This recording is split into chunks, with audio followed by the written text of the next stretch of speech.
End of this month, guys, we have Khabib Nurmagomedov versus Justin Gaethje.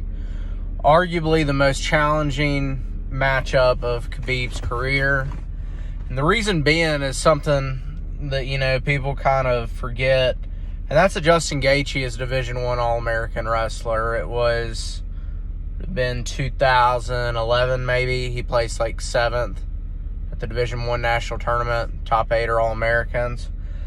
But he starts his MMA career and finds out that he has crazy punching power and falls in love with knocking people out and stops using his wrestling. And next thing you know, he's the World Series of Fighting world champion, and he's coming to the UFC.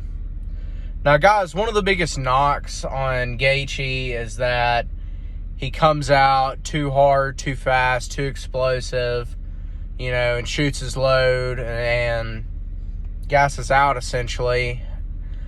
And I kind of alluded to this myself when he was matched up with Tony Ferguson. I thought he was going to bust Tony up for a couple rounds, and Justin even took that fight on short notice, too, and I had Justin banging him up for a couple rounds and Tony coming from behind and submitting Justin. That didn't happen. Justin came out there. He hit Tony hard again and again and again, and round after round, conserved himself, picked his shots well, and ultimately destroyed Tony Ferguson. And one of the best performances I've seen all of this year. And that brings us to his matchup with Khabib Nurmagomedov. And this is interesting for me, guys, because Gaethje is by far the most skilled, credentialed wrestler that Khabib has faced. And a lot of people are speculating that, Gaethje's going to be able to keep this thing on his feet. He's going to be able to land hard shots. He said he's going to make Khabib bleed. He says he's going to, land big shots. And I think that Justin's a tank. I think that he's a great wrestler. I think that his submission defense is elite. However, I'm taking Khabib Nurmagomedov via 4th round finish. Either TKO or submission. I'm going to tell you why. I think we're going to see in the first round, and we kind of saw this with Khabib and Conor, and everybody was so impressed that, Conor was able to stay on his feet with Khabib and, defend some takedowns out in the open. If you rewatch that fight, the crowd went crazy when Conor was able to sprawl, get his hips back, grab an ankle, stay on his feet. But the thing about Khabib and his unique style is he doesn't rely on takedowns out in the open. He wants to shoot, so you have to sprawl.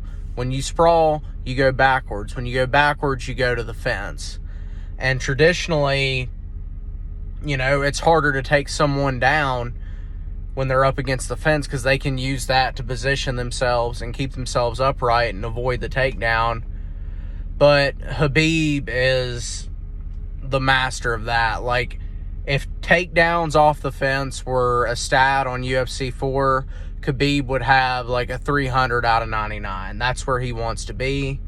I think that Justin's going to, be able to land a couple shots on his feet. I think ultimately his takedown defense is going to back him towards the fence, his back on the wall. I think the first round's going to be semi-close. I think Gaethje's going to land a couple shots. I think Khabib is going to pressure him against the fence and dirty box. And I think the second round, I don't think Justin's going to get taken down in the first round. I think he's just going to get dirty boxed on the fence. But second round, I see Gaethje being a little bit more tired. I see Khabib ultimately getting his takedown and going to work. I see the third round, Gaethje being significantly more tired and Khabib just imposing his will. And the fourth round, I see Gaethje fading and Khabib ultimately finishing with, I'm gonna say a rear naked choke. Fourth round rear naked choke, Khabib Nurmagomedov. That's going to move him to 29-0, and then we'll see what can happen, guys. We got Conor McGregor fighting Dustin Poirier. People are saying that fight makes sense. They're saying that fight would put Conor back in the title picture. Apparently, Khabib said in an interview that if, you know, the guy that beats Poirier can have that title shot, ultimately he wants GSP, but if that fight doesn't happen, maybe we'll see the rematch, and that'll be a mega fight. That'll be a mega pay-per-view. Conor versus Khabib too. So let me know what you guys think below.